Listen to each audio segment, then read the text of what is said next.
Hi hello good morning. ಎಲ್ಲರೂ ಹೇಗಿದ್ದೀರಾ? ಎಲ್ಲರೂ ಚೆನ್ನಾಗಿದ್ದೀರಾ ಅಂದ್ಕೊಳ್ತೀನಿ. Welcome back to my YouTube channel. ಇವತ್ತು ನಾನು ನಿಮಗೆ ಹುಣಸೆ ಹಣ್ಣಿನ ಚಿತ್ರಾನ್ನದ ಗುಜ್ಜು ಯಾವ ರೀತಿ ಹಳ್ಳಿ ಸ್ಟೈಲಲ್ಲಿ ಮಾಡೋದು ಅಂತೇಳಿ ತೋರಿಸ್ಕೊಡ್ತಾ ಇದ್ದೀನಿ. ಈ ವಿಡಿಯೋ ಕಂಪ್ಲೀಟಾಗಿ ನೋಡಿದ್ರೆ ನಿಮಗೆ ಗೊತ್ತಾಗುತ್ತೆ. ಹಾಗೆಯೇ ಒಂದು ಸಲ ಕಂಪ್ಲೀಟಾಗಿ ನೋಡಿದ ನಂತರ ನೀವು ಕೂಡ ಮನೆಯಲ್ಲಿ ಟ್ರೈ ಮಾಡಿ. ತುಂಬ ಅಂದರೆ ತುಂಬಾ ಟೇಸ್ಟಿಯಾಗಿರುತ್ತೆ. ಸೊ ಇದ್ರ ಜೊತೆಗೆ ನಾನು ನಿಮ್ಗೆ ಇವತ್ತೊಂದು ಕತೆ ಕೂಡ ಹೇಳಬೇಕಂತ ಹೇಳಿ ಅಂದ್ಕೊಂಡಿದ್ದೀನಿ.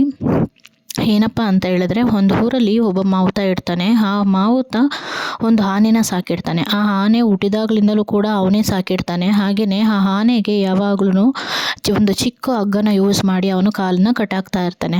ಸೊ ಆ ಒಂದು ಕೆಲವು ವರ್ಷಗಳ ನಂತರ ಆ ಆನೆ ತುಂಬಾ ದೊಡ್ಡದಾಗಿ ಬೆಳೆಯುತ್ತೆ. ಸೇಮ್ ಲೈಕ್ ನಮ್ಮ ದಸರಾ ಆನೆ ಯಾವ ರೀತಿ ಇರುತ್ತೆ ಅದೇ ರೀತಿ ದೊಡ್ಡದಾಗಿ ಬೆಳೆಯುತ್ತೆ. ಆಗ ಅವನು ಹೊರಗಡೆ ಕಟ್ಟಾಕಿರ್ತಾನೆ. ಎಷ್ಟೊಂದು ಜನ ಹೋಗೋ ಬರೋರೆಲ್ಲರೂ ಏನು ಮಾಡ್ತಿರ್ತಾರೆ, ದಾರಿಲಿ ಹೋಗೋರೆಲ್ಲರೂ ಆನೆನ ಅಬ್ಸರ್ವ್ ಮಾಡ್ತಾ ಇರ್ತಾರೆ. ಆನೆ ಜೊತೆ ಫೋಟೋ ಬೇಕಂದರೆ ಫೋಟೋ ತೊಗೊಳ್ತಿರ್ತಾರೆ. ಆನೆನ ನೋಡೋದು, ಆನೆನ ಮುಟ್ಟೋದು, ಈ ಥರ ಎಲ್ಲ ಮಾಡ್ತಾ ಇರ್ತಾರೆ. ಇದರಲ್ಲಿ ಯಾರೋ ಒಬ್ಬ ಹೀಗೆ ದಾರಿಲಿ ಹೋಗೋನು ಒಬ್ಬ ಆನೆನ ನೋಡ್ತಾನೆ. ಆನೆ ತುಂಬಾ ಚೆನ್ನಾಗಿರುತ್ತೆ. ಆನೆ ತುಂಬ ಅಟ್ರಾಕ್ಟಿವ್ ಆಗಿ ಕಾಣಿಸ್ತಾ ಇರುತ್ತೆ. ಅದನ್ನು ಮುಟ್ತಾನೆ, ಎಲ್ಲ ಮಾಡ್ತಾನೆ. ಅದಾದಮೇಲೆ ಇನ್ನೂ ಸಮಥಿಂಗ್ ಅವನಿಗೆ ಆನೆ ಏನೋ ಒಂದು ತುಂಬಾ ಅಂದರೆ ಅವನು ತುಂಬಾ ಅಬ್ಸರ್ವ್ ಮಾಡೋದಕ್ಕೆ ಸ್ಟಾರ್ಟ್ ಆಗ್ತಾನೆ. ಆಗ ಆನೆಗೆ ಅವನು ಆನೆ ಕಾಲನ್ನು ನೋಡ್ತಾನೆ. ಆನೆ ಕಾಲು ನೋಡಿದಾಗ ಅವ್ನಿಗೇನು ಗೊತ್ತಾಗುತ್ತೆ ಅಂತ ಹೇಳಿದ್ರೆ, ಅಷ್ಟು ದೊಡ್ಡ ಆನೆಗೆ ಅವನು ಚಿಕ್ಕ ಹಗ್ಗನ ಯೂಸ್ ಮಾಡಿ ಕಟ್ಟಾಕಿಡ್ತಾನೆ.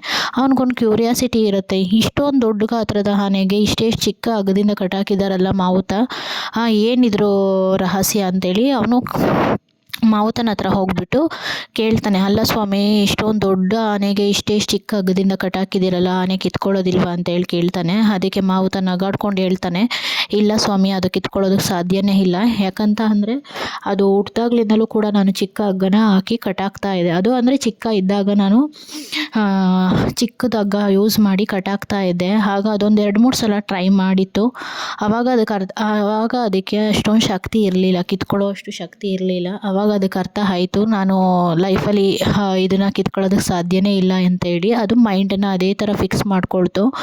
ಸೊ ಇವಾಗ ಅದು ಪ್ರಯತ್ನ ಅನ್ನೋದೇ ಮಾಡೋದಿಲ್ಲ. ನಾನು ಇವಾಗ ಅದಕ್ಕೋಸ್ಕರನೇ ಚಿಕ್ಕ ಹಗ್ಗ ಯೂಸ್ ಮಾಡಿ ಆನೆನ ಕಟ್ಟಾಕಿದ್ದೀನಿ ಅಂತ ಹೇಳಿ ಹೇಳ್ತಾನೆ. ಆವಾಗ ಇದರಿಂದ ನಮಗೆ ನೀತಿ ಪಾಠ ಏನು ಗೊತ್ತಾಗುತ್ತೆ ಅಂತ ಹೇಳಿದ್ರೆ, ನಮ್ಮ ಲೈಫಲ್ಲೂ ಅಷ್ಟೇ ಎಷ್ಟೊಂದು ಜನ ನಾವು ಬೆಳೀತಾ ಇದ್ದೀವಿ ಅಂತ ಅಂದರೆ ಕಾಲು ಎಳೆಯೋರು ಇರ್ತಾರೆ. ನಾವು ಎಷ್ಟೊಂದು ಸಲ ಸೋತಿರ್ತೀವಿ ಕೂಡ ನಮ್ಮ ಲೈಫಲ್ಲಿ.